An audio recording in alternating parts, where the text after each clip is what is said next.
প্রায় ৭৫০ বছরের পুরনো এক পবিত্র ভূমি, যেখানে নাকি দেবী স্বয়ং 10 রূপে প্রকাশ হয়েছিলেন।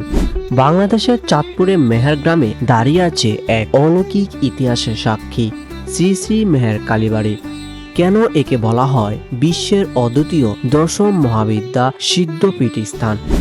আজ আমরা জানব সেই অজানা কাহিনী, ইতিহাস ও উৎপত্তি। চাঁদপুর জেলার শাহরাস্তি উপজেলার মেহের গ্রামে অবস্থিত এই পবিত্র স্থানটির ইতিহাস প্রায় ৭৫০ বছরের পুরনো। লোকমুখে প্রচলিত আছে একসময় এই অঞ্চল ছিল ঘন বন আর নির্জন এলাকা।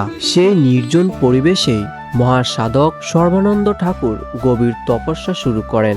বলা হয় দীর্ঘ সাধনার পর তিনি দেবী শক্তির দর্শন লাভ করেন, আর সেই দর্শন ছিল একক রূপে নয়, মা প্রকাশিত হন তার 10টি মহাশক্তির রূপে, যা পরিচিত 10 মহাবিদ্যা নামে।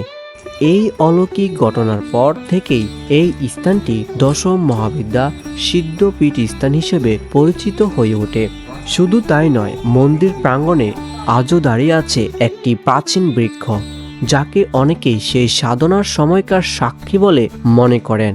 ধীরে ধীরে এই তপস্যা স্থল পরিণত হয় পূজা স্থলে, আর পূজা স্থল থেকে এক মহাতীর্থে। এভাবে জন্ম নেয় শ্রী শ্রী মেহের কালীবাড়ি আধ্যাত্মিক ঐতিহ্য। দশম মহাবিদ্যার ব্যাখ্যা।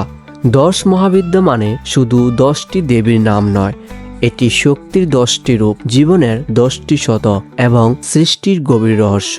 হিন্দু শাস্ত্র মতে যখন মহাশক্তি নিজেকে প্রকাশ করেন, তখন তিনি এক রূপে সীমাবদ্ধ থাকেন না, তিনি প্রকাশিত হন 10টি মহাশক্তির রূপে, যাকে বলা হয় 10 মহাবিদ্যা।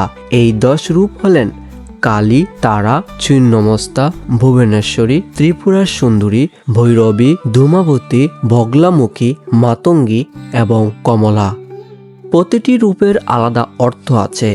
মা কালী সময় ও মৃত্যুর শক্তি, তারা রক্ষা ও মুক্তির প্রতীক, ত্রিপুরা সুন্দরী সৌন্দর্য ও সৃষ্টির শক্তি, ভুবনেশ্বরী বিশ্বজগতের অধিষ্ঠাত্রী, ছিন্নমস্তা আত্মত্যাগ ও শক্তির প্রতীক, ভৈরবী সাহস ও দৃঢ়তার রূপ, ধূমাবতী জীবনের কঠিন সত্যের প্রতিচ্ছবি, বগলামুখী শত্রু বিনাশের শক্তি, মাতঙ্গী জ্ঞান ও শিল্পের দেবী, কমলা সম্পদ ও সমৃদ্ধির প্রতীক।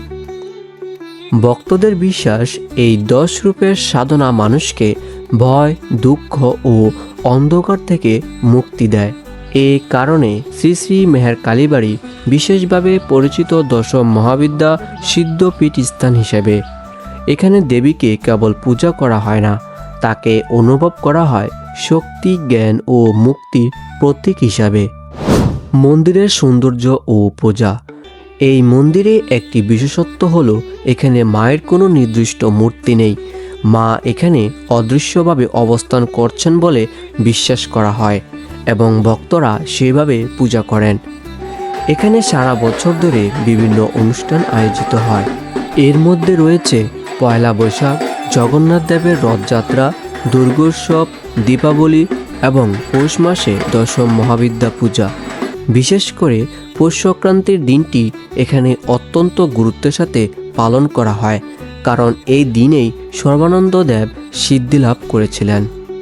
মানুষের বিশ্বাস, এই মন্দিরে একটি প্রাচীন 750 বছরের পুরনো জীবন বৃক্ষ আজও দাঁড়িয়ে আছে, যা সময়ের সাক্ষী।